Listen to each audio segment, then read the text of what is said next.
نامور صوفی، مرد قلندر اور شاعر چہار زباں شیخ غلام حسین سحر کے بلتی حمدیہ کلام کی اردو شرح پر مشتمل کتاب شذ چند اشی کی تقریب رونمائی اسکردو میں منعقد ہوئی۔ سحر فاؤنڈیشن کے زیر اہتمام منعقدہ اس تقریب میں گلگت بلتستان کے نامور علمی، ادبی، دینی، سیاسی، سماجی شخصیات اور شیخ غلام حسین سحر کے عقیدت مندوں کی کثیر تعداد نے شرکت کی۔ اس موقع پر بلتستان کے نامور ادیب اور محققین محمد حسن حسرت، محمد قاسم نسیم اور شیخ علی محمد رحمانی نے مقالے پیش کیے، جبکہ خطے کے نامور مورخ محمد یوسف حسین آبادی اور معروف عالم دین علامہ شیخ محمد علی توحیدی نے اپنے تقاریر میں شیخ سحر مرحوم کے حمدیہ کلام کے محاسن پر گفتگو کرتے ہوئے کہا کہ شیخ سحر صاحب کا بیشتر کلام عرفانی ہے، جس میں توحید کے پرچار کے ساتھ ساتھ انسان کو دنیا کی رنگینیوں سے نکل کر رب سے لو لگانے کی دعوت دی گئی ہے۔ شیخ سحر نے بے ثباتی دنیا اور موت کی حقیقت کا اپنی شاعری میں برملا اظہار کیا ہے۔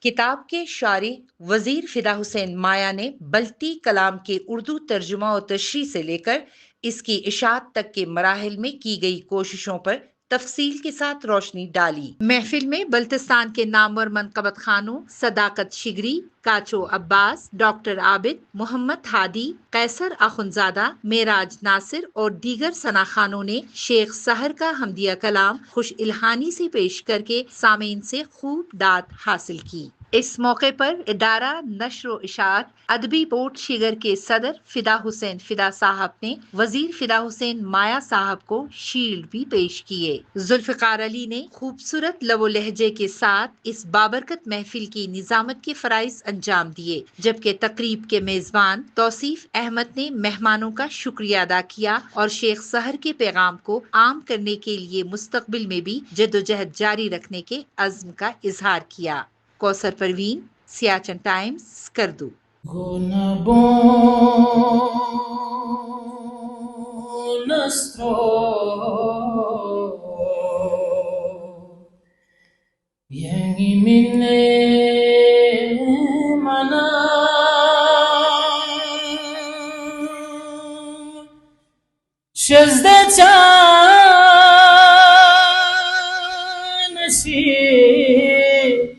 Yeri şezdeyin